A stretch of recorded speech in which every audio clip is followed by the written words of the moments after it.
www.tawheedkhalis tawheedkhalis.com. بسم اللہ الرحمن الرحیم. السلام علیکم ورحمۃ اللہ وبرکاتہ. محترم سامعین، ہم آپ کے سامنے فضیلت الشیخ صالح بن فوزان حفظہ اللہ تعالی کی ایک تقریر کا اردو ترجمہ پیش کر رہے ہیں، جس کا عنوان ہے توحید کی اہمیت. ہم خطبہ سے اس تقریر کا آغاز کرتے ہیں. ان الحمد للہ نحمده ونستعینه ونستغفره ونعوذ باللہ من شرور انفسنا ومن سیئات اعمالنا من يهده الله فلا مضل له ومن يضلل فلا هادي له واشهد ان لا اله الا الله وحده لا شريك له واشهد ان محمدا عبده ورسوله. يا أيها الذين آمنوا اتقوا الله حق تقاته ولا تموتن إلا وأنتم مسلمون. يا أيها الناس اتقوا ربكم الذي خلقكم من نفس واحدة وخلق منها زوجها وبث منهما رجالا كثيرا ونساء واتقوا الله الذي تساءلون به والأرحام إن الله كان عليكم رقيبا. يا أيها الذين آمنوا اتقوا الله وقولوا قولا سديدا يصلح لكم أعمالكم ويغفر لكم ذنوبكم ومن يطع الله ورسوله فقد فاز فوزا عظيما. أما بعد فإن خير الحديث كتاب الله وخير الهدي هدي محمد صلى الله عليه وسلم وشر الأمور محدثاتها وكل محدثة بدعة وكل بدعة ضلالة وَكُلُّ ضَلَالَةٍ فِي النَّارِ.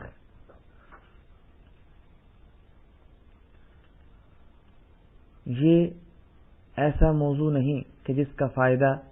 وقت کے ساتھ کم ہوتا جائے، اور ایسا موضوع بھی نہیں کہ جو کچھ مخصوص افراد سے متعلق ہو، بلکہ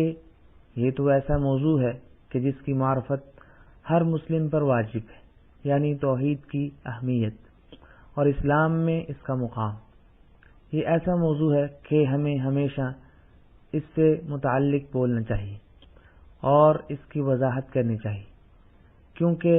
یہی دنیا و آخرت میں سعادت مندی کا مرکز و محور ہے. توحید کا معنی ہے افراد اللہ سبحانہ و تعالی بالعبادت و ترک عبادت ما سوا. اللہ تعالیٰ کو اس کی عبادت میں اکیلا قرار دینا اور اس کے سوا ہر ایک کی عبادت کو ترک کرنا. قرآن حکیم میں اس موضوع کی بہت تکرار فرمائی گئی ہے، اور قرآن کریم کی کوئی بھی ایسی صورت نہیں کہ جس میں توحید کا ذکر، اس کا حکم اور اس کی ترغیب نہ دی گئی ہو. بہت سی صورتیں خصوصاً جو مکی ہیں وہ تو شروع سے لے کر آخر تک موضوع توحید پر ہی مشتمل ہے. امام ابن القیم رحمۃ اللہ علیہ اپنی کتاب مدارج السالکین میں فرماتے ہیں، قرآن مجید سراپا توحید ہے، کیونکہ یا تو وہ اللہ تعالیٰ سے متعلق اور اس کے اسماء و صفات سے متعلق خبر ہوگی، یا پھر اس اکیلے کی عبادت کا حکم اور شرک کی نہیں ہوگی، یا پھر توحید پرستوں کی دنیا و آخرت میں جزا کا بیان جنہوں نے خالصتاً اللہ تعالیٰ کی عبادت کی. اسی طرح مشرکین کی سزا کا بیان جنہوں نے توحید سے اعراض برتا، جس کے نتیجے میں دنیا میں انہیں مختلف عقوبتوں کا سامنا رہا اور آخرت کا بڑا عذاب جو ان کے لیے منتظر ہے. یا پھر توحید پرستوں کی خبر ہے جو انبیاء کرام علیہم الصلاۃ والسلام اور ان کے پیروکار ہیں، یا اس کے انکاری مشرکین کی خبر دی گئی، جیسے قوم نوح، قوم ہود، قوم صالح، قوم شعیب، قوم ابراہیم، اصحاب مدین، مؤتفقات وغیرہ امتیں جن کا توحید سے اعراض اور رسولوں کی نافرمانی کرنے کے سبب کیا حشر ہوا، یا پھر حلال و حرام کا بیان ہے جو کہ توحید کے حقوق میں سے ہے۔ پس قرآن مجید پورا کا پورا توحید ہے، کیونکہ یا تو وہ توحید کو بیان کرتا ہے اور اس کے نواقض و نواقص بیان کرتا ہے، یا پھر توحید پرستوں اور جو عزت و اکرام اللہ تعالیٰ ان کا فرماتے ہیں اس کی خبر ہے، یا پھر مشرکین اور جو انتقام اللہ تعالیٰ ان سے دنیا میں لیا کرتے ہیں اور جو کچھ ان کے لیے آخرت میں تیار کر رکھا ہے اس کی خبر ہے، یا پھر حلال و حرام کا بیان ہے اور یہ توحید کے حقوق میں سے ہے۔ لہذا قرآن کریم سارے کا سارا توحید، اس کے حقوق اور اس کے مفسدات اور مبتلات کا بیان ہے۔ چنانچہ پورے قرآن کریم کا دار و مدار توحید ہی ہے۔ آج کل بہت سے جاہل داعیان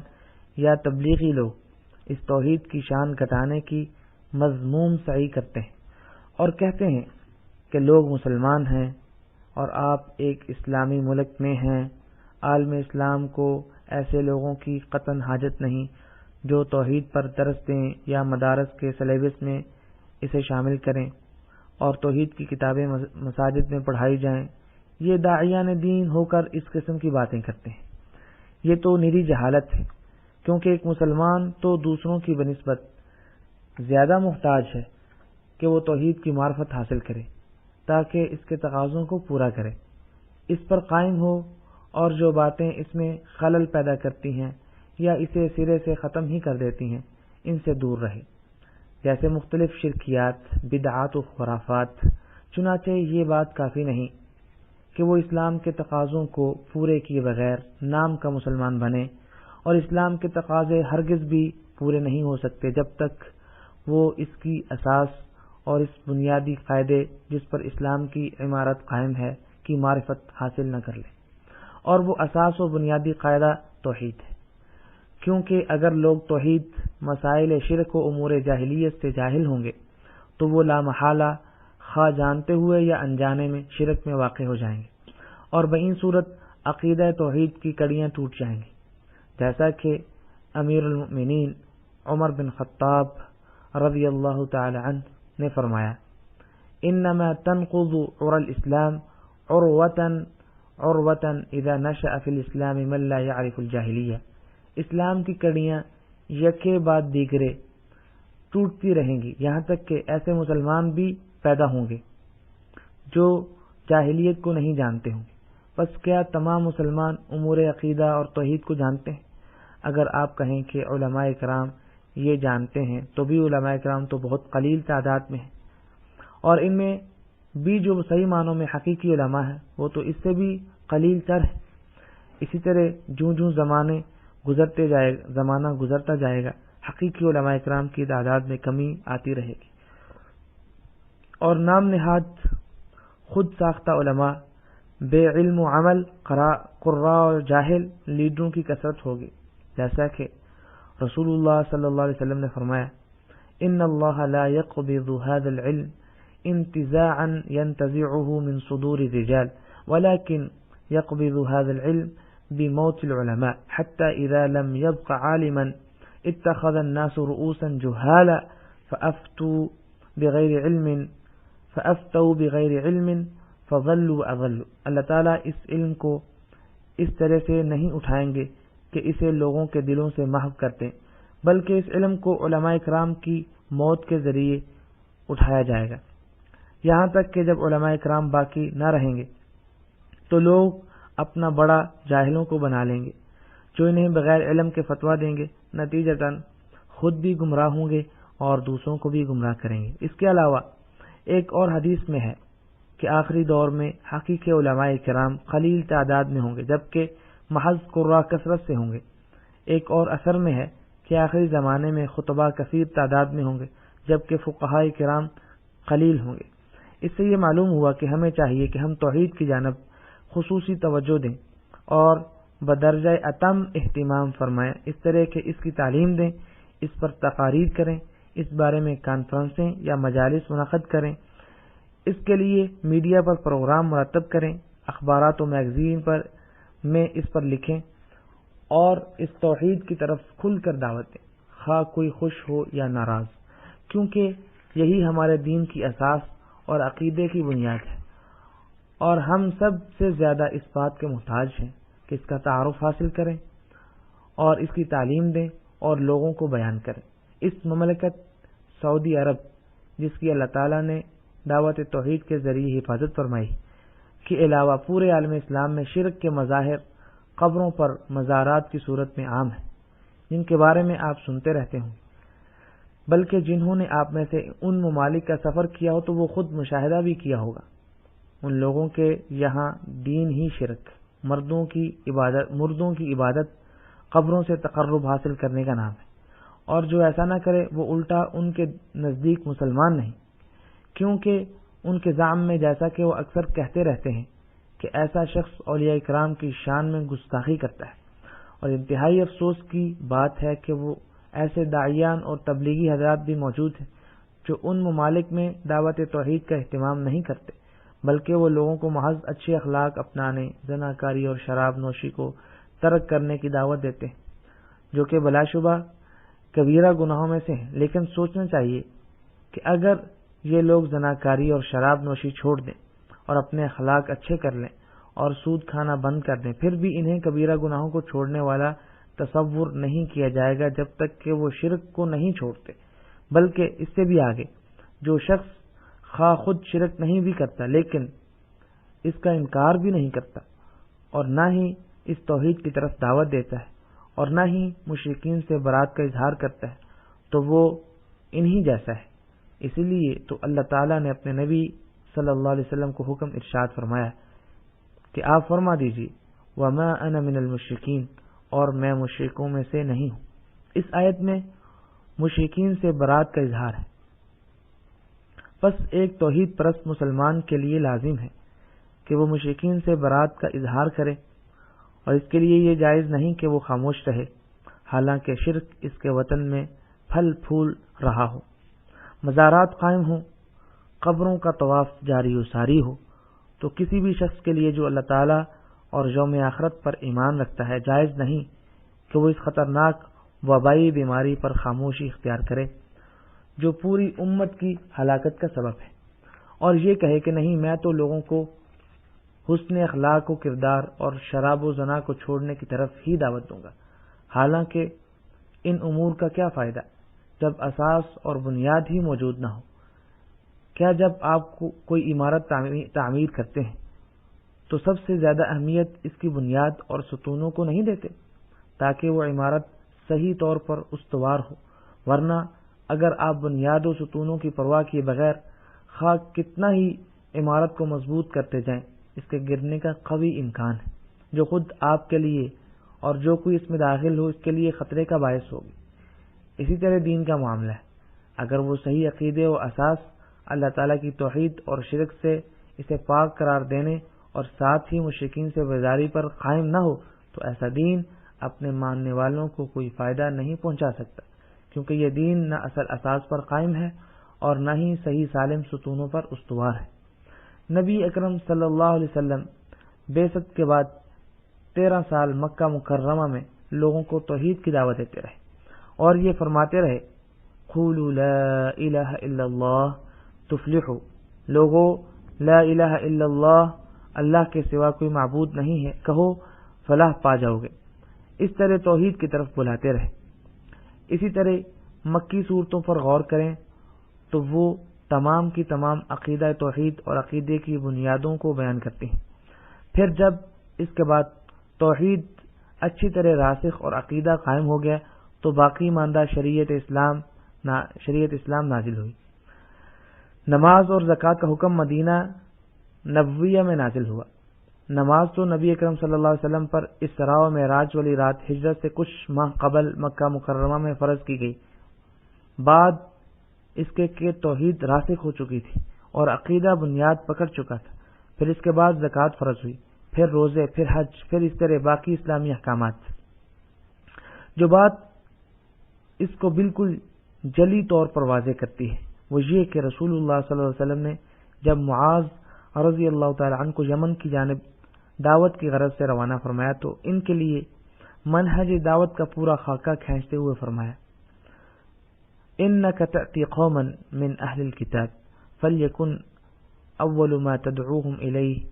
شہادت ان لا الہ الا اللہ وانی رسول اللہ فانہم اطاعوک لذلک فأخبرهم أن الله تعالى افترض عليهم 5 صلوات في اليوم والليلة فإنهم أطاعوك لذلك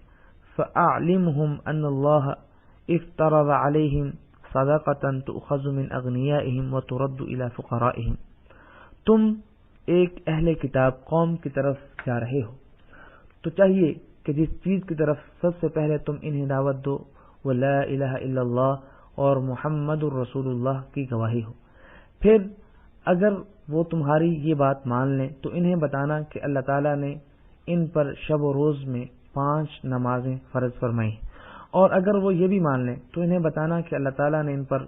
صدقہ زکوٰۃ فرض کیا ہے جو ان کے امیروں سے لیا جائے گا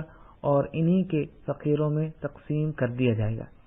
توحید ہی وہ سب سے پہلی چیز تھی جس کا حکم رسول اللہ صلی اللہ علیہ وسلم نے حضرت معاذ رضی اللہ تعالی عنہ کو فرمایا، اور یہ معاذ رضی اللہ تعالی عنہ کے ساتھ خاص نہیں بلکہ یہ تمام لوگوں کے لیے عام ہے جو بھی دعوت اللہ کا کام کرے. ہمیں چاہیے کہ اس اصل سے شروع کریں، اور اگر وہ ہماری بات مان لیں اور لا الہ الا اللہ کی گواہی دیں اور عقیدہ توحید کا اعتراف کر لیں تو پھر انہیں نماز اور زکوٰۃ کا حکم دیا جائے. لیکن توحید کا اقرار کیے بغیر انہیں نماز کا حکم نہ دیں، کیونکہ نماز زکوٰۃ اور تمام اعمال خواہ کتنی ہی کثرت سے کیا جائیں توحید کے بنا کوئی فائدہ نہیں. اللہ تعالیٰ کا فرمان ہے وَلَقَدْ أُوحِيَ إِلَيْكَ وَإِلَى الَّذِينَ مِن قَبْلِكَ لَئِنْ أَشْرَكْتَ لَيَحْبَطَنَّ عَمَلُكَ وَلَتَكُونَنَّ مِنَ الْخَاسِرِينَ بَلِ اللَّهَ فَاعْبُدْ وَكُن مِنَ الشَّاكِرِينَ. یقیناً ہم نے آپ صلی اللہ علیہ وسلم کی اور آپ سے پہلے نبیوں کی طرف یہی وحی کی کہ اگر آپ نے بھی شرک کیا تو میں آپ کے تمام اعمال اکارت کر دوں گا اور آپ یقیناً خسارہ پانے والوں میں سے ہو جائیں گے، بلکہ اللہ تعالیٰ ہی کی عبادت کرو اور شکر گزار بندوں میں سے ہو جاؤ. اور اللہ تعالیٰ نے ابراہیم علیہ الصلاۃ والسلام کی ذریت میں سے انبیاء کرام علیہم الصلاۃ والسلام کا ذکر کرتے ہوئے فرمایا وَتِلْكَ حُجَّتُنَا آتَيْنَاهَا إِبْرَاهِيمَ عَلَى قَوْمِهِ نَرْفَعُ دَرَجَاتٍ مَّن نَّشَاءُ إِنَّ رَبَّكَ حَكِيمٌ عَلِيمٌ. وَوَهَبْنَا لَهُ إِسْحَاقَ وَيَعْقُوبَ كُلًّا هَدَيْنَا وَنُوحًا هَدَيْنَا مِن قَبْلُ وَمِن ذُرِّيَّتِهِ دَاوُودَ وَسُلَيْمَانَ وَأَيُّوبَ وَيُوسُفَ وَمُوسَى وَهَارُونَ وَكَذَلِكَ نَجْزِي الْمُحْسِنِينَ وَزَكَرِيَّا وَيَحْيَى وَعِيسَى وَإِلْيَاسَ كُلٌّ مِّنَ الصَّالِحِينَ وَإِسْمَاعِيلَ وَالْيَسَعَ وَيُونُسَ وَلُوطًا وَكُلًّا فَضَّلْنَا عَلَى الْعَالَمِينَ وَمِنْ آبَائِهِمْ وَذُرِّيَّاتِهِمْ وَإِخْوَانِهِمْ وَاجْتَبَيْنَاهُمْ وَهَدَيْنَاهُمْ إِلَى صِرَاطٍ مُسْتَقِيمٍ ذَلِكَ هُدَى اللَّهِ يَهْدِي بِهِ مَن يَشَاءُ مِنْ عِبَادِهِ وَلَوْ أَشْرَكُوا لَحَبِطَ عَنْهُمْ مَا كَانُوا يَعْمَلُونَ. اور یہ ہماری حجت تھی جو ہم نے ابراہیم علیہ الصلاۃ والسلام کو ان کی قوم کے مقابلے میں دی تھی. ہم جس کو چاہتے ہیں مرتبوں میں بڑھا دیتے ہیں، بے شک آپ کا رب بڑا حکمت والا بڑا علم والا ہے. اور ہم نے ان کو اسحاق دیا اور یعقوب، ہر ایک کو ہم نے ہدایت کی، اور پہلے زمانے میں ہم نے نوح کو ہدایت کی، اور ان کی اولاد میں سے داود کو، سلیمان کو، ایوب کو، یوسف کو، موسیٰ کو اور ہارون کو، اور اسی طرح ہم نیک کام کرنے والوں کو جزا دیتے ہیں. اور زکریا کو اور یحییٰ کو اور عیسیٰ کو اور الیاس کو سب نیک لوگوں میں سے تھے، اور اسماعیل اور یسع اور یونس اور لوط کو، اور ہر ایک کو تمام جہان والوں پر ہم نے فضیلت دی، اور ان کے کچھ باپ دادوں کو اور کچھ اولاد کو اور کچھ بھائیوں کو، اور ہم نے انہیں مقبول بنایا، اور ہم نے انہیں راہ راست کی ہدایت کی. علیہم الصلاۃ والسلام. اللہ کی ہدایت ہی ہے جس کے ذریعے اپنے بندوں میں سے جس کو چاہے اس کی ہدایت کرتا ہے. اور اگر بالفرض یہ حضرات بھی شرک کرتے تو جو کچھ یہ اعمال کرتے تھے وہ سب بیکار ہو جاتے. انبیاء کرام علیہم الصلاۃ والسلام نے سب سے پہلے جس چیز سے آغاز فرمایا وہ دعوت توحید ہی تھی۔ اللہ تعالیٰ نوح علیہ السلام کا ذکر کرتے ہوئے فرماتے ہیں لقد ارسلنا نوحا الى قومه فقال یا قوم اعبدوا اللہ ما لکم من الہ غیرہ۔ ہم نے نوح علیہ السلام کو ان کی قوم کی طرف بھیجا تو انہوں نے فرمایا اے میری قوم تم اللہ تعالیٰ کی عبادت کرو، اس کے سوا تمہارا کوئی معبود نہیں۔ اور فرمایا وَإِلَى ثَمُودَ أَخَاهُمْ صَالِحًا قَالَ يَا قَوْمِ اعْبُدُوا اللَّهَ مَا لَكُم مِّنْ إِلَٰهٍ غَيْرُهُ۔ اور قوم سمود کی طرف ان کے بھائی صالح علیہ السلام کو بھیجا، انہوں نے فرمایا اے میری قوم تم اللہ کی عبادت کرو، اس کے سوا تمہارا کوئی معبود نہیں۔ وَإِلَى مَدْيَنَ أَخَاهُمْ شُعَيْبًا قَالَ يَا قَوْمِ اعْبُدُوا اللَّهَ مَا لَكُم مِّنْ إِلَٰهٍ غَيْرُهُ۔ اور ہم نے مدین والوں کی طرف ان کے بھائی شعیب علیہ السلام کو بھیجا، انہوں نے فرمایا اے میری قوم اللہ کی عبادت کرو، اس کے سوا تمہارا کوئی معبود نہیں۔ بلکہ اللہ تعالیٰ نے اجمالی طور پر تمام رسولوں کی دعوت کا اس آیت میں ذکر فرمایا وَلَقَدْ بَعَثْنَا فِي كُلِّ أُمَّةٍ رَسُولًا أَنِ اعْبُدُوا اللَّهَ وَاجْتَنِبُوا الطَّاغُوتَ فَمِنْهُمْ مَنْ هَدَى اللَّهُ وَمِنْهُمْ مَنْ حَقَّتْ عَلَيْهِ الضَّلَالَةُ فَسِيرُوا فِي الْأَرْضِ فَانظُرُوا كَيْفَ كَانَ عَاقِبَةُ الْمُكَذِّبِينَ۔ اور ہم نے ہر امت میں ایک رسول بھیجا جس نے سب سے پہلے یہی دعوت دی کہ اللہ تعالیٰ کی عبادت کرو اور طاغوت کی عبادت سے بچو۔ پس بعض لوگوں کو تو اللہ تعالیٰ نے ہدایت دی اور بعض پر گمراہی ثابت ہو گئی۔ پس تم خود زمین میں چل پھر کر دیکھ لو کہ جھٹلانے والوں کا انجام کیسا کچھ ہوا۔ اور اللہ تعالیٰ فرماتے ہیں وَمَا أَرْسَلْنَا مِن قَبْلِكَ مِن رَّسُولٍ إِلَّا نُوحِي إِلَيْهِ أَنَّهُ لَا إِلَٰهَ إِلَّا أَنَا فَاعْبُدُونِ۔ آپ صلی اللہ علیہ وسلم سے پہلے بھی جو رسول ہم نے بھیجا اس کی طرف یہی وحی نازل فرمائی میرے سوا کوئی معبود برحق نہیں، پس تم سب میری ہی عبادت کرو۔ یہی اساس، اصل اور بنیاد ہے۔ ہم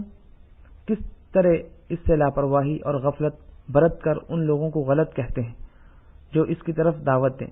اور ان کے بارے میں کہتے ہیں کہ یہ مسلمانوں میں تفرقہ چاہتے ہیں۔ ہرگز نہیں، یہ بالکل بھی مسلمانوں میں تفرقے کا سبب نہیں، بلکہ اس سے تو مسلمانوں کا کلمہ مجتمع ہوتا ہے، کیونکہ مسلمانوں کا کلمہ سوائے کلمہ توحید کے کسی چیز پر جمع نہیں ہو سکتا، اور امن و امان کا قیام بھی اسی توحید پر منحصر ہے۔ اللہ تعالیٰ کا فرمان عالی شان ہے وعد اللہ الذین آمنوا منکم وعملوا الصالحات ليستخلفنهم في الأرض كما استخلف الذين من قبلهم وَلَيُمَكِّنَنَّ لَهُمْ دِينَهُمُ الَّذِي ارْتَضَىٰ لَهُمْ وَلَيُبَدِّلَنَّهُمْ مِنْ بَعْدِ خَوْفِهِمْ أَمْنًا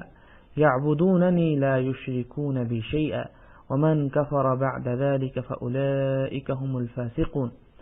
تم میں سے ان لوگوں سے جو ایمان لائے اور نیک اعمال کیے، اللہ تعالیٰ کا وعدہ ہے کہ انہیں ضرور زمین میں خلیفہ بنائے گا، جیسا کہ ان لوگوں کو خلیفہ بنایا تھا جو ان سے پہلے تھے، اور یقیناً ان کے لیے ان کے اس دین کو مضبوطی کے ساتھ محکم کر کے جما دے گا جسے ان کے لیے وہ پسند فرما چکا ہے، اور ان کے خوف و خطر کو وہ امن و امان سے بدل دے گا۔ وہ میری عبادت کریں گے اور میرے ساتھ کسی کو بھی شریک نہ ٹھہرائیں گے۔ اس کے بعد جو لوگ ناشکری اور کفر کریں وہ یقیناً فاسق ہیں۔ اس میں جس شرط کا بیان ہے وہی اساس، یعنی یہ عظیم مقاصد حیات بلا شرکت غیر اکیلے اللہ تعالیٰ کی عبادت سے ہی حاصل ہو سکتے۔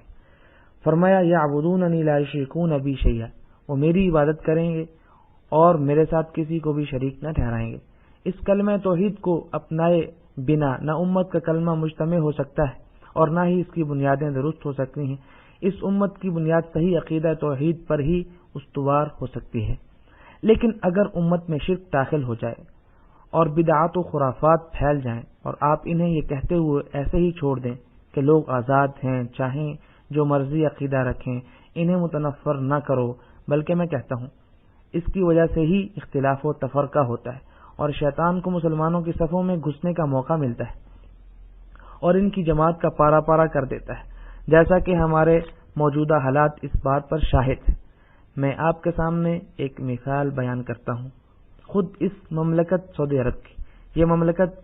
شیخ محمد بن عبد الوہاب رحمۃ اللہ علیہ کی دعوت توحید سے قبل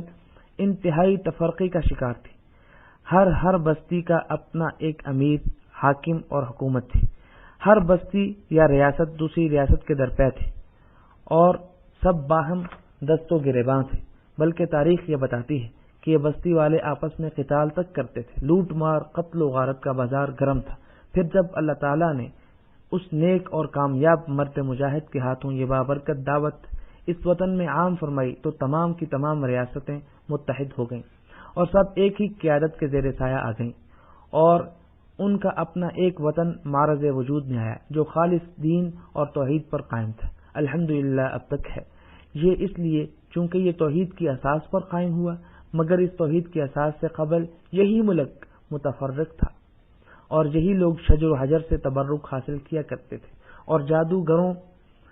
جادوگر لوگوں کے درمیان اپنی کارگزاری کیا کرتے تھے۔ عامل اور نجومی لوگ بستی بستی گھوم پھر کر لوگوں کے عقائد خراب کیا کرتے تھے۔ شرعی حکم کی بجائے ان میں قبائلی و جاہلی رسم و رواج اور جرگوں کے مطابق فیصلے ہوا کرتے تھے اور صحیح عقیدے اور اجتماع و اتحاد کا نام و نشان تک نہ تھا۔ پس جب اللہ تعالیٰ نے یہ نور اور یہ بابرکت دعوت عنایت فرمائی تو یہ تمام ریاستیں ایک ہو گئیں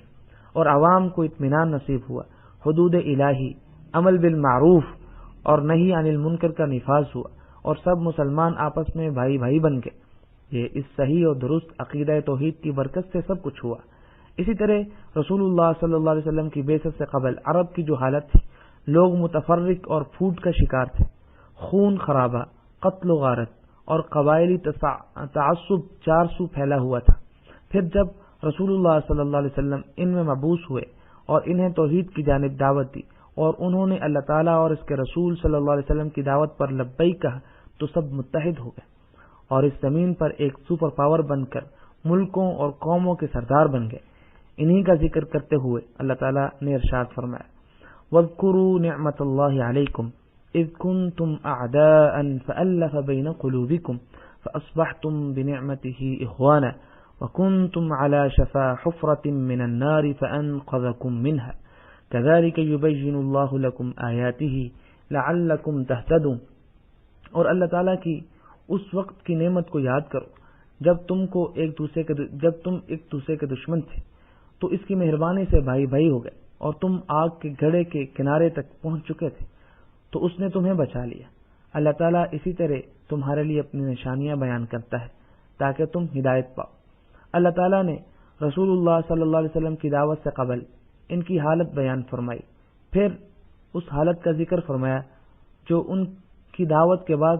اسے قبول کرنے کے نتیجے میں ان کی ہوئی۔ اللہ تعالیٰ فرماتے ہیں، لَقَدْ مَنَّ اللَّهُ عَلَى الْمُؤْمِنِينَ إِذْ بَعَثَ فِيهِمْ رَسُولًا مِّنْ أَنفُسِهِمْ يَتْلُو عَلَيْهِمْ آيَاتِهِ وَيُزَكِّيهِمْ وَيُعَلِّمُهُمُ الْكِتَابَ وَالْحِكْمَةَ وَإِنْ كَانُوا مِنْ قَبْلُ لَفِي ضَلَالٍ مُبِينٍ۔ بے شک مومنین پر اللہ تعالیٰ کا بڑا احسان ہے کہ ان میں سے ایک رسول ان میں بھیجا جو انہیں اس کی آیتیں پڑھ کر سناتا ہے اور انہیں پاک کرتا ہے اور انہیں کتاب و حکمت سکھاتا ہے۔ یقیناً یہ سب اس سے پہلے کھلی گمراہی میں تھے۔ رسول اللہ صلی اللہ علیہ وسلم کی بعثت سے قبل یہ لوگ کھلی گمراہی میں تھے اور دوسری سوسائٹیوں کا ان پر اثر و رسوخ چلتا تھا، جیسے فارس و روم، بلکہ جتنے بھی کافر ممالک تھے سب کا جزیرہ عرب میں کچھ نہ کچھ حصہ تھا۔ لیکن جب اسلام آیا اور یہ لوگ دین الہی میں داخل ہوئے تو یہ معاملہ برعکس ہو گیا اور یہ جزیرہ عرب پوری دنیا پر حکومت کرنے لگا۔ فتوحات کا سلسلہ بڑھتا رہا، اسلام کی خوب نشر و اشاعت ہوئی اور لوگ جوک در جوک دین الہی میں داخل ہوتے گئے۔ امام مالک رحمۃ اللہ علیہ نے فرمایا،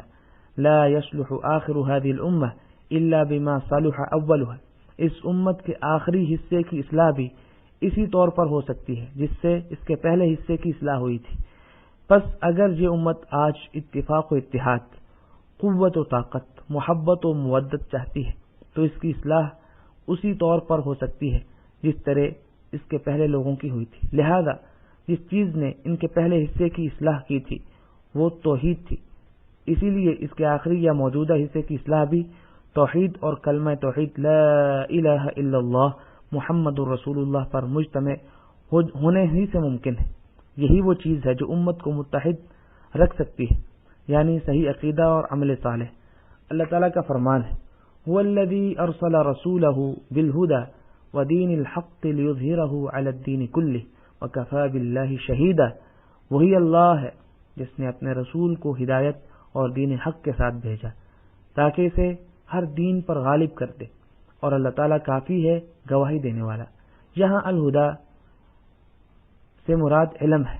اور دین الحق سے مراد عمل صالح ہے۔ اس امت کا اتحاد سوائے علم نافع اور عمل صالح کے ناممکن ہے، جس کی اساس توحید اور اللہ تعالیٰ کو اس کی عبادت میں اکیلا قرار دینا ہے۔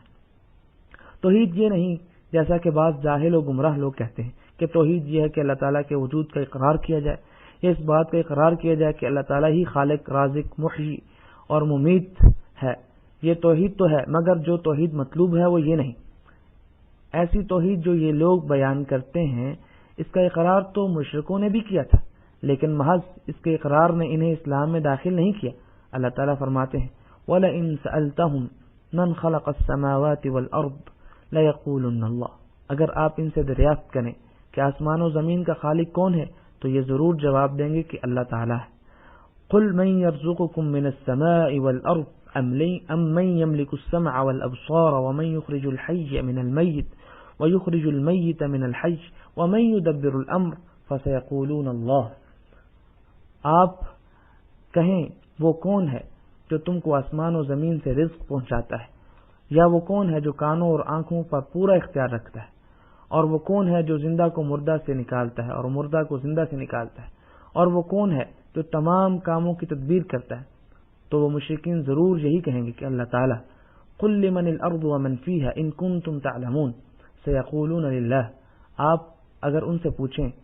کہ زمین اور اس کی کل چیزیں کس کی ہیں، بتلاؤ اگر جانتے ہو، تو وہ فوراً جواب دیں گے کہ اللہ تعالیٰ کی۔ ثابت ہوا وہ اس بات کے اقراری تھے کہ اللہ تعالیٰ ہی خالق و رازق ہے، جو زمین و آسمان اور جو کچھ ان میں ہے ان سب کا مالک ہے۔ اس کے باوجود وہ مشرک ہی ٹھہرے۔ اس اقرار نے انہیں اسلام میں داخل نہ کیا، یہاں تک کہ وہ اس بات کا اقرار اور اعتراف نہ کر لیں کہ عبادت صرف اور صرف اللہ تعالیٰ کا حق ہے، اور اسے اس کی عبادت میں اکیلا قرار دے کر ہر قسم کے اصنام و اوثان، احجار و اشجار کی عبادت چھوڑ دیں۔ اس طرح وہ عبادت کو اللہ تعالیٰ کے لیے خالص کرنے پر ہی مسلمان ہوتے تھے۔ مگر جہاں تک تعلق ہے توحید کو محض توحید ربوبیت تک محصور کرنے کا، تو یہ ہرگز بھی وہ توحید نہیں جو مطلوب ہے۔ اس کا اقرار تو کافروں کے سردار ابو جہل اور ابو لہب اور تمام کفار کیا کرتے تھے۔ یہ سب کے سب توحید ربوبیت اور یہ کہ اللہ تعالیٰ ہی خالق، رازق، محیی، ممیت اور مدبر ہے مانتے تھے، لیکن اس کے باوجود وہ اللہ تعالیٰ کے ساتھ ان اصنام کی عبادت کیا کرتے تھے جس پر وہ مشرکین ہی ٹھہرے۔ وہ توحید ربوبیت کے موحدین تھے، مگر توحید الوہیت کے مشرکین تھے، لیکن توحید ربوبیت نے بنا توحید الوہیت کے انہیں کچھ فائدہ نہ پہنچایا۔ اسی لیے توحید الوہیت، جو کہ اللہ تعالیٰ کو اس کی عبادت میں تنہا قرار دینا اور اس کے سوا دوسرے تمام کی عبادت کو چھوڑنے کا نام ہے، لازمی امر ہے، جیسا کہ اللہ تعالیٰ کا فرمان ہے وَلَقَدْ بَعَثْنَا فِي كُلِّ أُمَّةٍ رَسُولًا أَنِ اعْبُدُوا اللَّهَ وَاجْتَنِبُوا الطَّاغُوتَ، اور ہم نے ہر امت میں ایک رسول بھیجا جس نے سب سے پہلے یہی دعوت دی کہ اللہ تعالیٰ کی عبادت کرو اور طاغوت کی عبادت سے بچو۔ وَاعْبُدُوا اللَّهَ وَلَا تُشْرِكُوا بِهِ شَيْئًا، اللہ کی عبادت کرو اور اس کے ساتھ کسی کو شریک نہ ٹھہراؤ۔ یہ نہیں فرمایا کہ اس کی بات کا اقرار کرو کہ اس بات کا اقرار کرو اللہ تعالیٰ ہی خالق، رازق، محیی، ممیت ہے، کیونکہ یہ تو پہلے ہی موجود تھا، وہ اس کا اقرار کیا کرتے تھے، مگر یہ کافی نہیں۔ جو توحید مطلوب ہے وہ توحید الوہیت ہے، یعنی اللہ تعالیٰ کو اس کی عبادت میں اکیلا قرار دینا، جس اللہ کے عذاب سے سوائے اس کے کوئی نجات نہیں دے سکتا۔ رسول اللہ صلی اللہ علیہ وسلم کا فرمان ہے امرت ان اقاتل الناس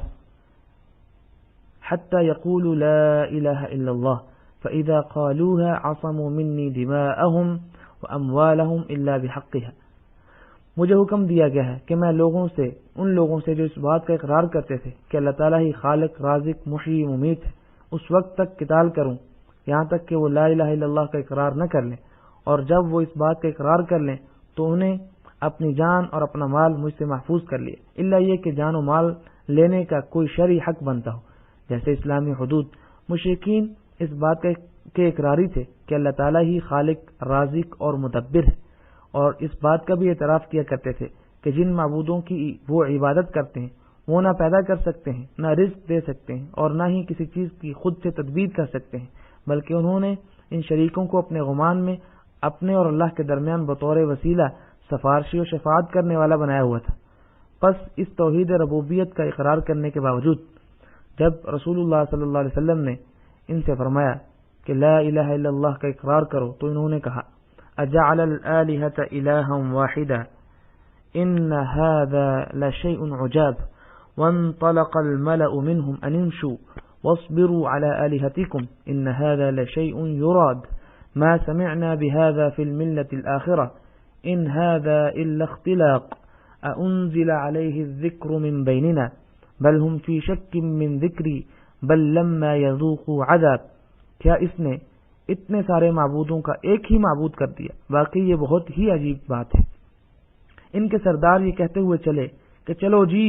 اور اپنے معبودوں پر جمے رہو، یقیناً اس بات میں تو کوئی غرض ہے، ہم نے تو یہ بات پچھلے دین میں بھی نہیں سنی، کچھ نہیں، یہ تو صرف من گھڑت بات ہے۔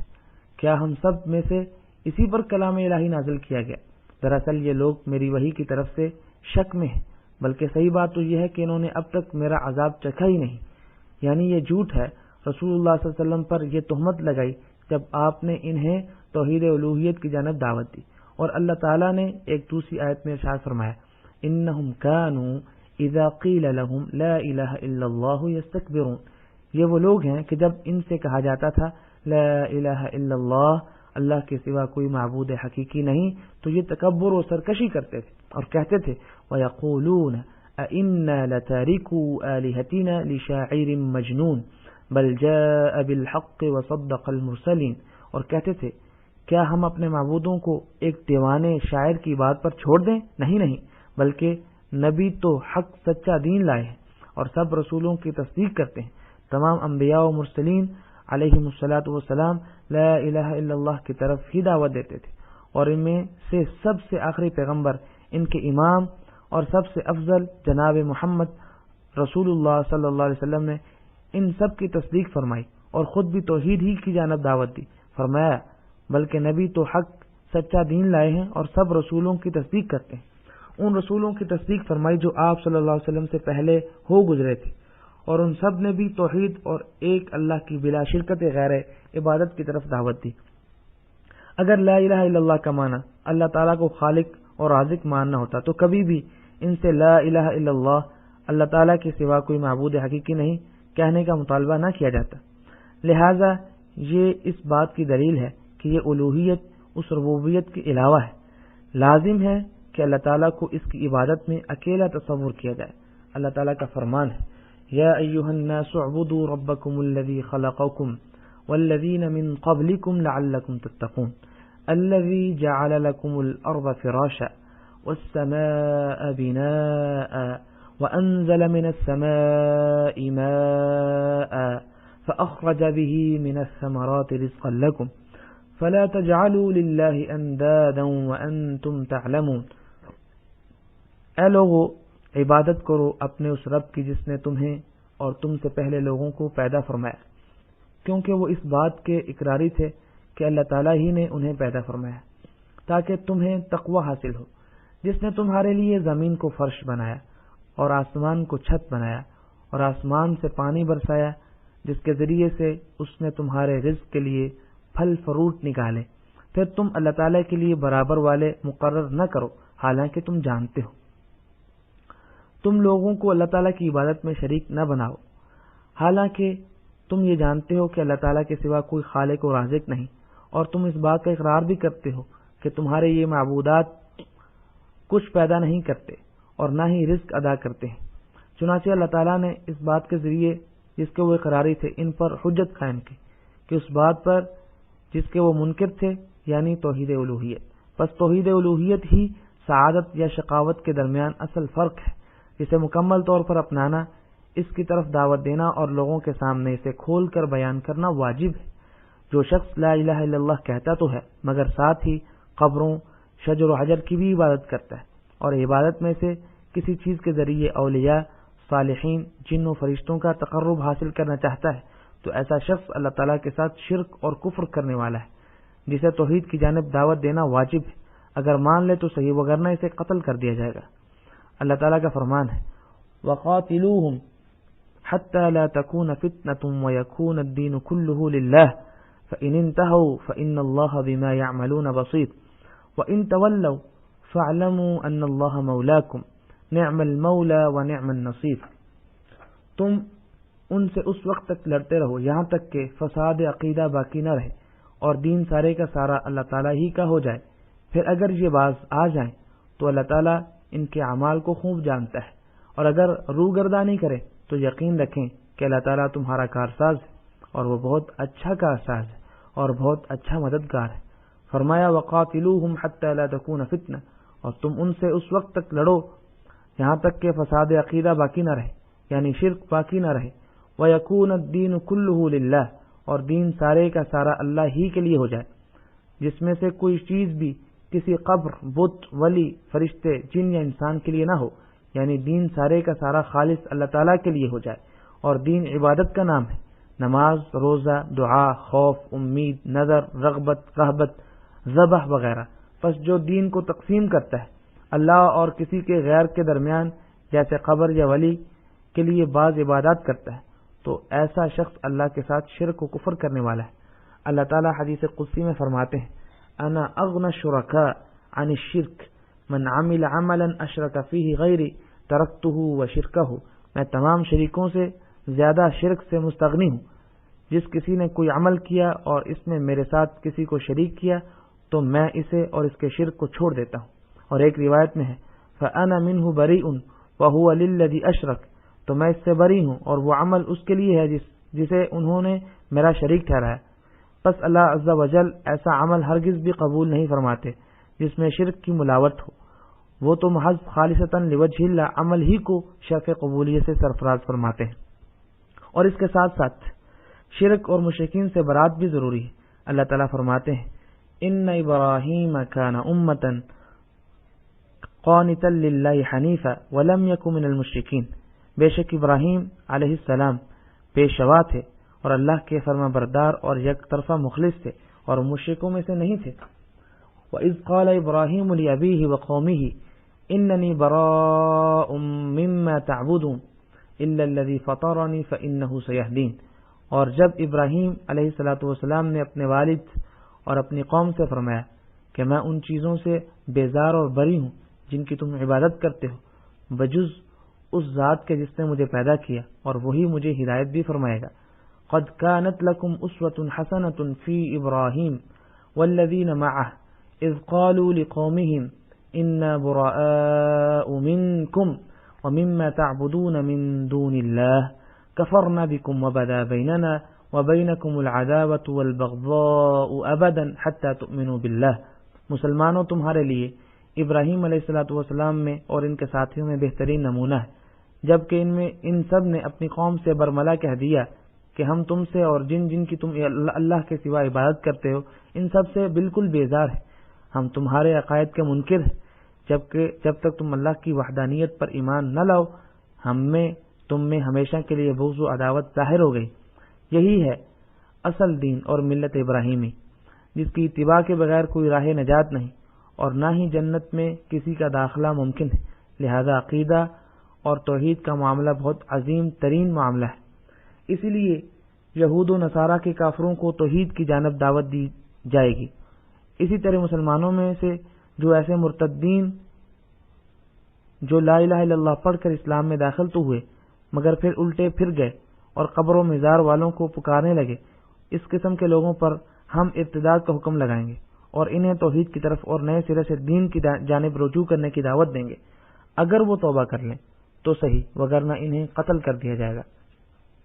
فَإِذَا انْسَلَخَ الْأَشْهُرُ الْحُرُمُ فَاقْتُلُوا الْمُشْرِكِينَ حَيْثُ وَجَدتُّمُوهُمْ وَخُذُوهُمْ وَاحْصُرُوهُمْ وَاقْعُدُوا لَهُمْ كُلَّ مَرْصَدٍ فَإِن تَابُوا وَأَقَامُوا الصَّلَاةَ وَآتَوُا الزَّكَاةَ فَخَلُّوا سَبِيلَهُمْ إِنَّ اللَّهَ غَفُورٌ رَحِيمٌ. پھر حرمت والے مہینوں کے گزرتے ہی مشرکوں کو جہاں پاؤ قتل کرو، انہیں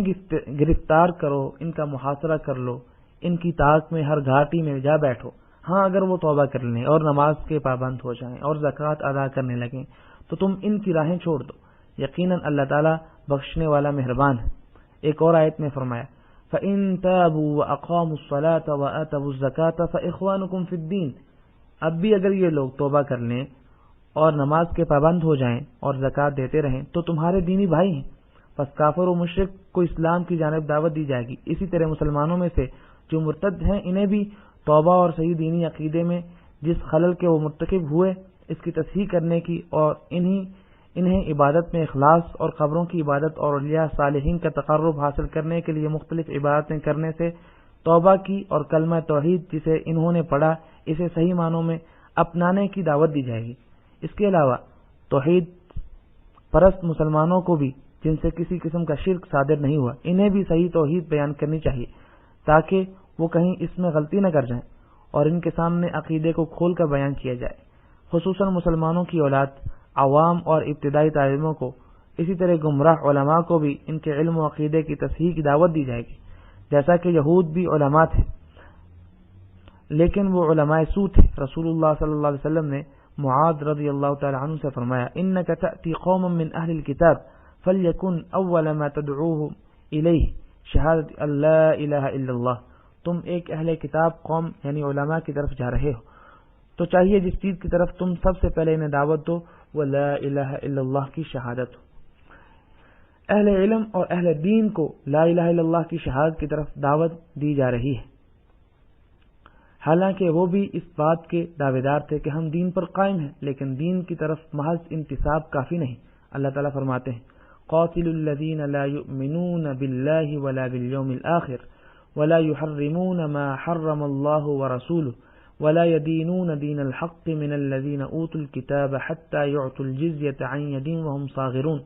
ان لوگوں سے لڑو جو اللہ تعالیٰ پر اور قیامت کے دن پر ایمان نہیں لاتے اور جو اللہ تعالیٰ اور اس کے رسول صلی اللہ علیہ وسلم کی حرام کردہ شے کو حرام نہیں جانتے اور نہ ہی دین حق کو قبول کرتے،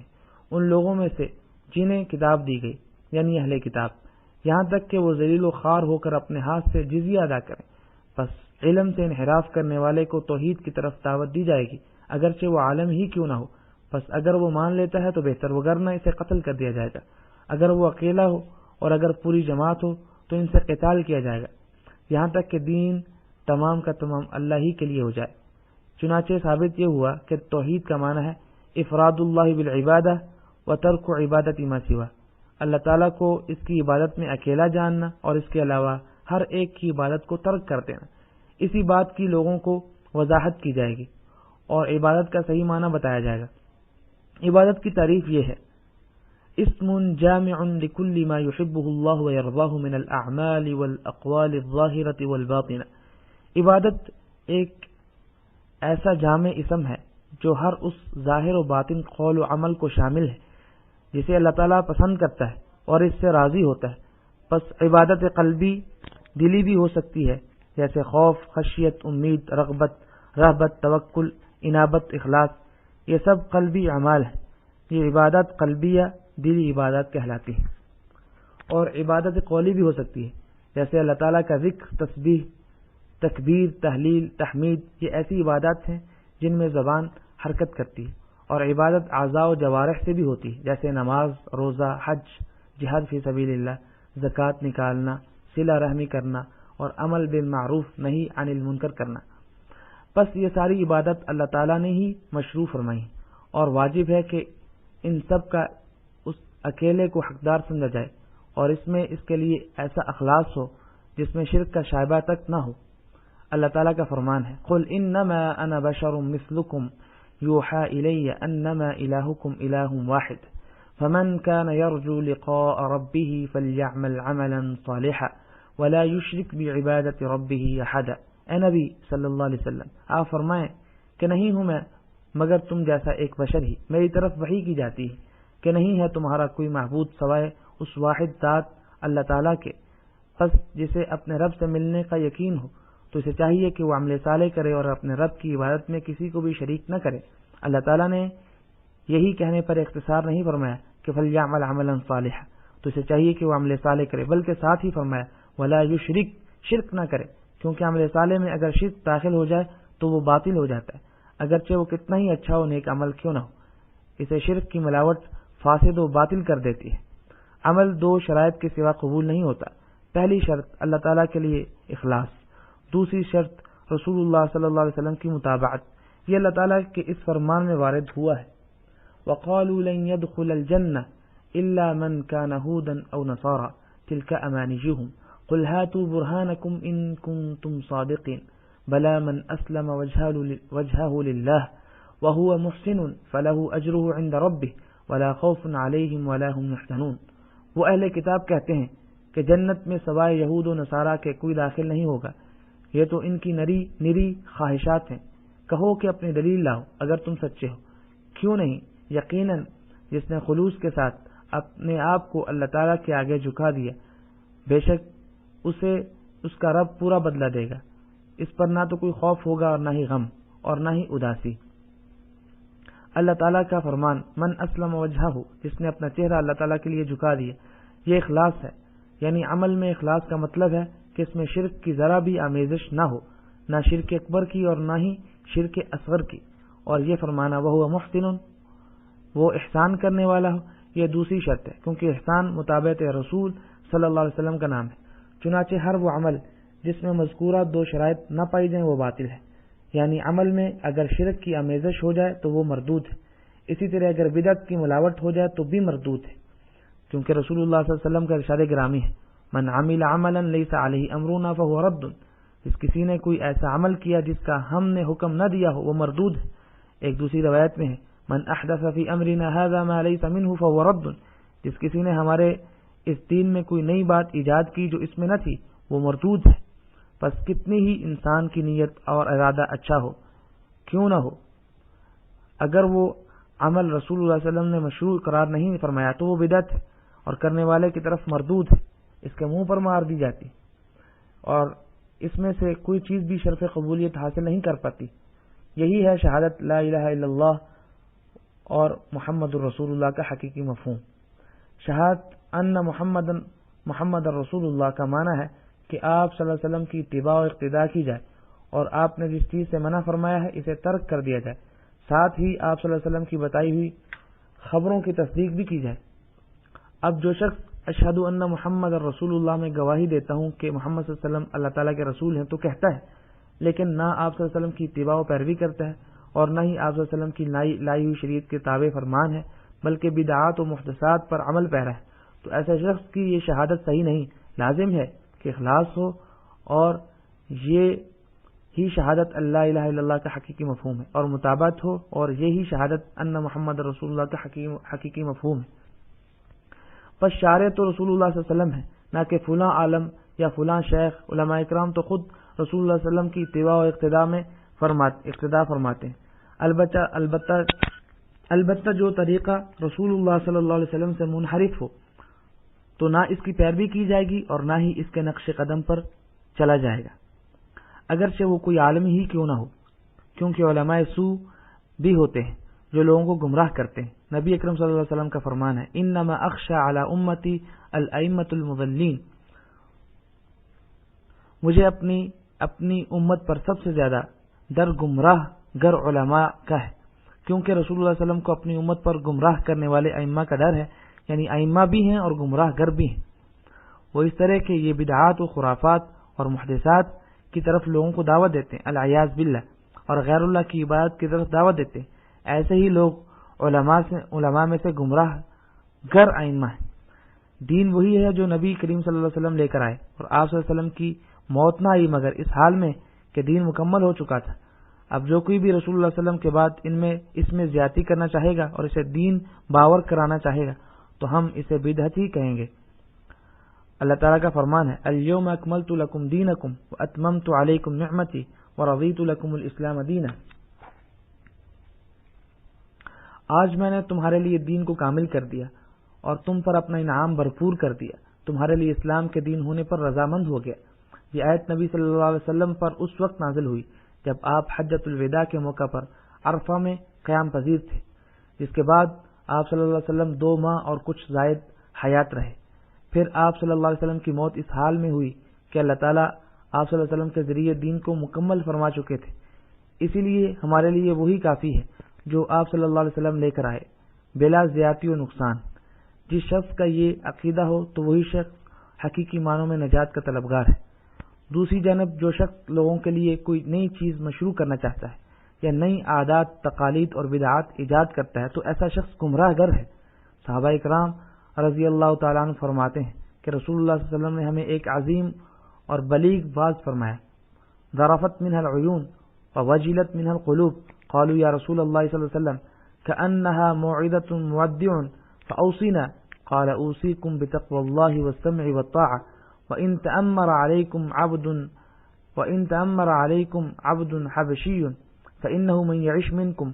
فسيرى اختلافا كثيرا فعليكم بسنتي وسنة الخلفاء الراشدين المهديين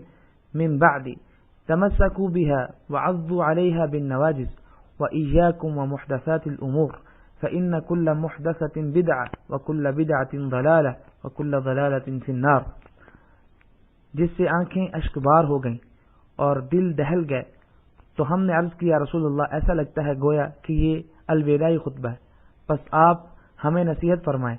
آپ صلی اللہ علیہ وسلم نے فرمایا میں تمہیں اللہ تعالیٰ کا تقوی اختیار کرنے کی وصیت کرتا ہوں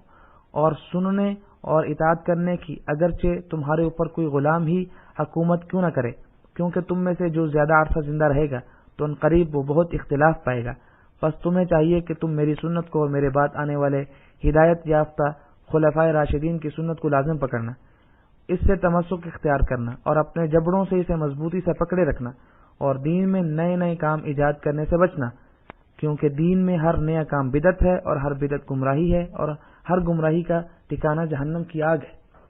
آپ صلی اللہ علیہ وسلم اپنے خطبوں میں فرماتے تھے ان اصدق الحدیث کلام اللہ وخیر الہدی ہدی محمد وشر الامور محدثاتها وکل بدعۃ ضلالہ، بے شک سب سے سچی بات اللہ کی کلام ہے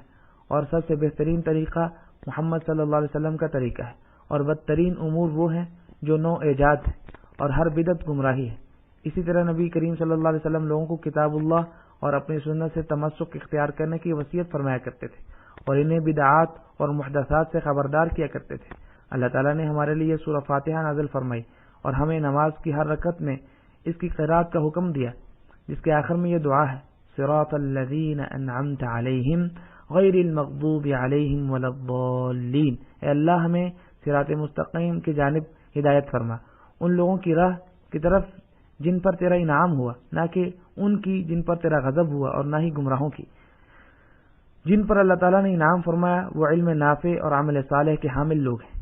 جو اہل اقتداء و اتباع ہیں۔ اللہ تعالیٰ کا فرمان ہے وَمَن يُطِعِ اللَّهَ وَالرَّسُولَ فَأُولَئِكَ مَعَ الَّذِينَ أَنْعَمَ اللَّهُ عَلَيْهِم مِّنَ النَّبِيِّينَ وَالصِّدِّيقِينَ وَالشُّهَدَاءِ وَالصَّالِحِينَ وَحَسُنَ أُولَئِكَ رَفِيقًا، اور جو بھی اللہ تعالیٰ کی اور رسول اللہ صلی اللہ علیہ وسلم کی اطاعت کرے تو وہ ان لوگوں کے ساتھ ہوگا جن پر اللہ تعالیٰ نے انعام فرمایا، جیسے انبیاء، صدیقین، شہداء اور صالحین، یہ بہترین رفیق ہے۔ صراط الذین انعمت علیہم، ان لوگوں کی راہ جن پر تیرا انعام ہوا، اس سے مراد نبیین، صدیقین، شہداء اور صالحین ہیں۔ اور غیر المغضوب علیہم، یہ وہ علماء ہیں جو لوگوں کو گمراہی کی طرف دعوت دیتے ہیں اور جو علم انہیں حاصل ہے اس پر یا اس کے مطابق عمل نہیں کرتے، حق بات کو جانتے ہیں مگر اس پر عمل پیرا نہیں ہوتے، بلکہ اپنی ہوائے نفس کی پیروی میں یا پھر کسی عہدے و منصب کی طمع و لالچ میں اس حق جسے وہ اچھی طرح جانتے ہیں مخالف بات کی طرف دعوت دیتے ہیں۔ لوگوں کو اس چیز کی طرف دعوت دیتے ہیں جس کا وہ خود بھی اعتقاد نہیں رکھتے، تاکہ ان پر اپنی بڑائی قائم رکھیں، ان کا مال ہڑپ کر سکیں اور انہیں سیدھی راہ سے بھٹکا دیں۔ چنانچہ مغضوب علیہم ہر وہ شخص ہے جس کے پاس علم تو ہو مگر وہ اس کی آپ ہی مخالفت کرے اور اس پر عمل پیرا نہ ہو، جن میں سب سے زیادہ پیش یہود ہیں جن کے پاس علم تھا جیسا کہ قرآن پاک میں ہے الذین آتیناہم الکتاب یعرفونہ کما یعرفون ابناءہم وان فریقا منہم لیکتمون الحق وہم یعلمون، جنہیں ہم نے کتاب عطا فرمائی تھی وہ اسے یعنی محمد صلی اللہ علیہ وسلم کو اتنا خوب جانتے تھے جیسا کہ وہ اپنے بیٹوں کو جانتے ہیں، اور بلا شبہ ان میں سے ایک فریق ایسا بھی ہے جو جانتے بوجھتے حق کو چھپاتا ہے۔ بس یہود علم رکھتے تھے مگر وہ اپنے اس علم پر عمل نہیں کرتے تھے، لہذا وہ مغضوب علیہم کے سزاوار ٹھہرے۔ اسی طرح ہر وہ عالم اس امت مسلمہ میں بھی ان کے مشابہ ہے جو اپنے علم کی عملی مخالفت کرے اور اس پر عمل پیرا نہ ہو، نہ ہی حق کے مطابق فتویٰ دے اور نہ ہی توحید کی جانب دعوت دے اور شرک سے خبردار کرے۔ وہ بھی مغضوب علیہم میں شامل ہے۔ دوسرے لوگ الضالین ہیں۔ الضالین سے مراد جاہل لوگ ہیں جو اللہ کی عبادت جہالت اور بلا دلیل کرتے ہیں، بدعات کے ذریعے، خرافات و محدثات کے ذریعے، جن کے بارے میں اللہ تعالیٰ نے کوئی سند نازل نہیں فرمائی۔ لہذا ہر خرافی، بدعتی اور محدث فی الدین یعنی دین میں ایسی نئی باتیں ایجاد کرنے والا جو اس میں پہلے نہ تھیں، سب الضالین کے تحت شامل ہیں۔ اسی وجہ سے عبداللہ بن مبارک رحمۃ اللہ علیہ فرماتے تھے،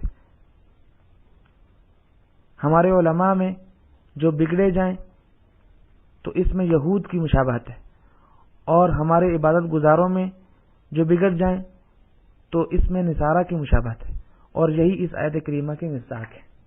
غیر المغضوب علیہم ولا الضالین۔ حاصل کلام یہ ہے کہ توحید ہی اصل اساس ہے اور عقیدہ ہی دین میں سر کی حیثیت رکھتا ہے، تو ہم پر واجب ہے کہ ہم اس کا خصوصی اہتمام فرمائیں اور کافروں کو اس کی طرف دعوت دیں، اس طرح مرتدین کو اس کی جانب رجوع کی دعوت دیں، بصورت دیگر انہیں ان کے ارتداد کی بنا پر قتل کر دیا جائے۔ رسول اللہ صلی اللہ علیہ وسلم کا فرمان ہے، من بدل دینہ فاقتلوہ، جس نے اپنا دین اسلام تبدیل کر لیا اسے قتل کر دو۔ اور لا یحل دم امرئ الا بثلاث، السیب الزانی والنفس بالنفس والتارک لدینہ المفرق للجماعہ، کسی مسلمان کا خون بہانا حلال نہیں سوائے ان 3 صورتوں کے، شادی شدہ زانی، قتل کا بدلہ قتل، اپنے دین اسلام کو چھوڑ کر مسلمانوں کی جماعت سے الگ ہونے والا۔ اپنے دین کو چھوڑنے والا ایسا شخص مرتد اور مسلمانوں کی جماعت کو چھوڑنے والا کہلائے گا اور اسے قتل کر دیا جائے گا۔ لہذا ہمیں چاہیے کہ ہم مسلمانوں کو بھی توحید کو اس کے حقیقی معنوں میں اپنانے کی دعوت دیں۔ یہ ہرگز بھی کافی نہیں کہ ہم انہیں یہ کہتے ہوئے چھوڑ دیں کہ یہ تو پہلے ہی مسلمان ہیں، بلکہ یہ واجب ہے کہ ہم انہیں صحیح عقیدہ بیان کریں، انہیں اس کی تعلیم دیں، پڑھائیں، یاد کروائیں اور انہیں ان چیزوں کے بارے میں بتائیں جو اس صحیح عقیدے میں خلل کا باعث ہوتی ہیں، جیسے شرک اکبر و اصغر اور بدعات و خرافات، تاکہ وہ اس سے اجتناب کر سکیں، کیونکہ اگر وہ ان سے واقف نہ ہوں گے تو لامحالہ ان میں ملوث ہو جائیں گے۔ بس بعض لوگ یہ کہتے ہیں کہ مسلمانوں کی اولاد دراصل ماحول اور فطرت کی اولاد ہے، یہ توحید کی دعوت دیے بغیر بھی مسلمان ہی ہیں، اسی وجہ سے انہیں مدارس میں ارکان اسلام و ایمان اور ارکان توحید وغیرہ کی تعلیم دینے کی کوئی ضرورت نہیں۔ آپ جان لیں کہ ایسا کہنے والا گمراہ گر ہے جو مسلمانوں کو گمراہ کرنا چاہتا ہے، العیاذ باللہ۔ اگر ہم انہیں اس کی تعلیم نہیں دیں گے تو وہ دین اور اللہ تعالیٰ کی عبادت کے بارے میں کیسے جان پائیں گے؟ ظاہر بات ہے کہ پھر وہ جاری و ساری عادات یا رسم و رواج ہی سے دین حاصل کریں گے۔ انا وجدنا آباءنا علی امت وانا علی آثارہم مقتدون، ہم نے اپنے باپ دادا کو ایک راہ پر اور ایک دین پر پایا اور ہم تو انہی کے نقش قدم کی پیروی کرنے والے ہیں۔ ہم ایسے لوگوں کو کہیں گے کہ بالکل نہیں، ایسا نہیں ہو سکتا، بلکہ ہم پر واجب ہے کہ ہم دین کو علم اور صحیح عقیدے اور معرفت کے ساتھ حاصل کریں۔ اللہ تعالیٰ کا فرمان ہے، فَاعْلَمْ أَنَّهُ لَا إِلَٰهَ إِلَّا اللَّهُ وَاسْتَغْفِرْ لِذَنبِكَ وَلِلْمُؤْمِنِينَ وَالْمُؤْمِنَاتِ۔ اے نبی، آپ جان لیں اور اس بات کا علم حاصل کریں کہ بے شک اللہ تعالیٰ کے سوا کوئی معبود حقیقی نہیں، اور اپنے گناہوں کی بخشش مانگا کریں، اور مومن مردوں اور مومن عورتوں کے حق میں بھی۔ فرمایا فعلم، علم حاصل کرو، یعنی قول اور فعل سے پہلے علم حاصل کرنے کا حکم ہوا۔ اللہ تعالیٰ کا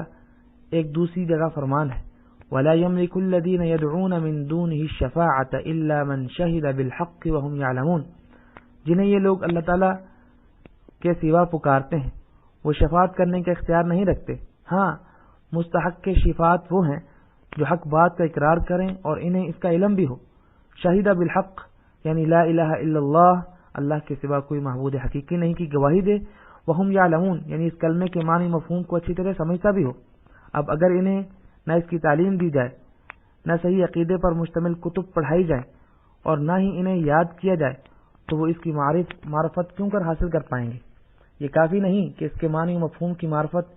اس کی عملی تطبیق اور اہل توحید سے محبت اور دشمنان توحید سے نفرت کیے بغیر بس زبان سے کہو لا الہ الا اللہ۔ بس عقیدہ ہی ہمارے دین کی اساس ہے اور یہی ہماری شریعت کا اصل قاعدہ ہے۔ صحیح عقیدے کے بغیر کوئی عمل قبول نہیں، اگرچہ کتنے ہی زیادہ اعمال ہوں۔ اللہ تعالیٰ نے ان کافروں اور مشرکوں سے متعلق فرمایا جو عقیدہ صحیح کیے بغیر عمل کرتے ہیں، وَقَدِمْنَا إِلَى مَا عَمِلُوا مِنْ عَمَلٍ فجعلناه هباء منصورا، اور انہوں نے جو اعمال کیے تھے ہم نے ان کی طرف بڑھ کر انہیں پراگندہ ذروں کی طرح کر دیا۔ ہوا یعنی غبار جو سورج کی شعاع پڑنے پر نظر آتی ہے۔ کافروں کے اعمال یوم قیامت غبار کی مانند اڑا دیے جائیں گے، کیونکہ ان کی بنیاد صحیح عقیدے پر نہیں رکھی گئی۔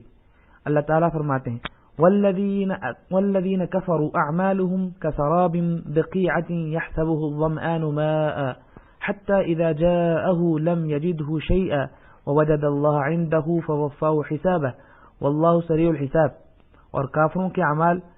مثل اس چمکتی ہوئی ریت کے ہیں جو چٹیل میدان میں ہو، جسے پیاسا شخص دور سے پانی سمجھتا ہے، لیکن جب اس کے پاس پہنچتا ہے تو اسے کچھ بھی نہیں پاتا۔ ہاں، اللہ تعالیٰ کو اپنے پاس پاتا ہے جو اس کا حساب پورا چکا دیتا ہے۔ اللہ تعالیٰ بہت جلد حساب کرنے والا ہے۔ ایک پیاس سے مرتے شخص کی کیا حالت ہوگی جب وہ پانی کے قریب پہنچے مگر محض سیراب ہو، وہاں کچھ نہ پائے۔ یہی حالت کافر و مشرک کی ہوگی العیاذ باللہ جب وہ بروز قیامت آئے گا اور اسے نیکیوں اور اعمال صالحہ کی اشد ضرورت ہوگی مگر وہ کچھ نہ پائے گا۔ اللہ تعالیٰ فرماتے ہیں مثل الذین کفروا بربهم اعمالهم کرماد اشتدت به الريح في يوم عاصف لا يقدرون مما كسبوا على شيء ذلك هو الضلال البعید۔ ان لوگوں کی مثال جنہوں نے اپنے رب سے کفر کیا، ان کے اعمال کی مثال اس راکھ کی ہے جس پر تیز ہوا آندھی والے دن چلے۔ جو بھی انہوں نے کیا اس میں سے کسی چیز پر قادر نہ ہوں گے، یہی دور کی گمراہی میں ہے۔ یہ قرآن مجید میں کافروں کے اعمال کی مثالیں بیان ہوئی ہیں کیونکہ وہ اصل اساس اور بنیاد یعنی عقیدے پر قائم نہیں تھے۔ لہذا عقیدے کا معاملہ نہایت ہی اہمیت کا معاملہ ہے۔ کسی مسلمان کے لیے جائز نہیں کہ وہ اس میں تساہل برتے یا اسے حقیر جانتے ہوئے اس کی شان میں کمی کرتے ہوئے یہ کہے کہ دیکھو لوگ سود، بے پردگی، زنا میں ملوث ہو رہے ہیں اور تم توحید کر رہے ہو۔ بالکل، ہم یہ مانتے ہیں کہ یہ معاصی گناہ ہیں، یہ معاصی ہیں، لیکن یہ لوگ اس چیز میں ملوث ہیں جو ان سے کئی گنا بڑھ کر ہے، یعنی اللہ تعالیٰ کے ساتھ شرک کو کفر کرنا۔ ایسے ممالک جو اسلامی ممالک کہلاتے ہیں، آپ پائیں گے کہ وہ دن دہاڑے شرک میں لگے رہتے ہیں۔ کوئی ڈکی چھپی بات نہیں، مزارات تعمیر ہوتے ہیں جن کا طواف کیا جاتا ہے، جن کے لیے ذبح اور نذر و نیاز کیا جاتا ہے۔ یہ سب کچھ ہونے کے باوجود ہم انہیں نظر انداز کرتے ہوئے یہ کہیں کہ لوگوں کو اخلاق و زہد کی جانب دعوت دو، اور یہ کہیں کہ دراصل شرک دنیا کی محبت کو کہتے ہیں، اسے اپنے دل سے نکال لو۔ اور بعض کہتے ہیں کہ شرک تو حاکمیت میں شرک ہے، ہماری عدالتوں کو چاہیے کہ شریعت کے مطابق فیصلے کرے۔ ہم کہتے ہیں جی بالکل یہی مطلوب ہے کہ عدالتیں شریعت کے مطابق فیصلے کریں، لیکن اگر ہم بالفرض یہ مان بھی لیں کہ عدالتوں نے شریعت کے مطابق فیصلے کرنے شروع کر دیے، مگر اس کے ساتھ جب تک شرک موجود ہے، ملک میں مزارات اور پکی قبریں موجود ہیں اور شرک کی جانب دعوت دینے والے داعیان موجود ہیں، تو یہ کافی نہیں کہ ہم محض عدالتوں کو اس بات کا پابند بنائیں کہ وہ شریعت کے مطابق فیصلے کریں۔ شرک صرف حاکمیت میں ہی نہیں بلکہ دراصل شرک تو غیر اللہ کی عبادت کا نام ہے جس میں حاکمیت بھی شامل ہو جاتی ہے۔ رسول اللہ صلی اللہ علیہ وسلم اگر مشرکین سے فرماتے کہ چلو ہم متحد ہو جاتے ہیں کہ جاہلیت کے جو قوانین اور فیصلے ہیں اسے چھوڑ کر شریعت کے مطابق فیصلے کریں، البتہ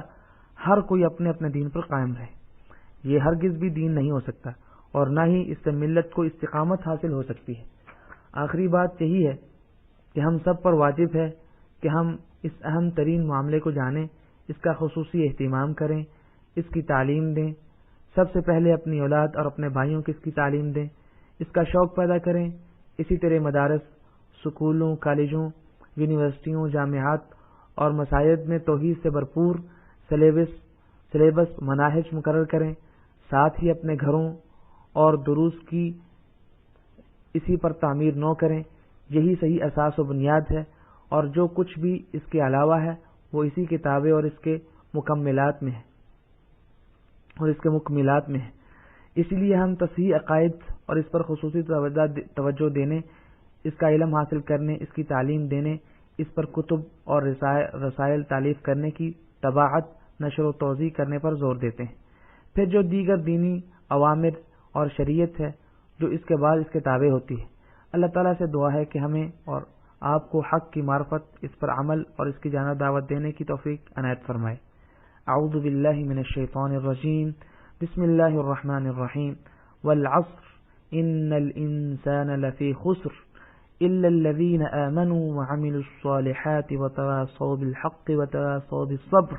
میں پناہ مانگتا ہوں اللہ تعالیٰ کی شیطان مردود کے شر سے۔ میں پڑھتا ہوں اللہ تعالیٰ کے نام سے جو عمومی اور خصوصی رحمت والا ہے۔ زمانے کی قسم، بے شک انسان خسارے میں ہے سوائے ان کے جو ایمان لائے اور نیک عمل کیے اور حق بات کی وصیت کی اور صبر کی وصیت کرتے رہے۔ میں اللہ تعالیٰ سے اپنی، آپ کی اور تمام مسلمانوں کی ہر قسم کے گناہوں سے بخشش کا سوال کرتا ہوں۔ اس سے استغفار کیجئے، بے شک وہ غفور الرحیم ہے۔ اور درود و سلام ہو ہمارے نبی محمد صلی اللہ علیہ وسلم، آپ کی آل اور تمام اصحاب پر۔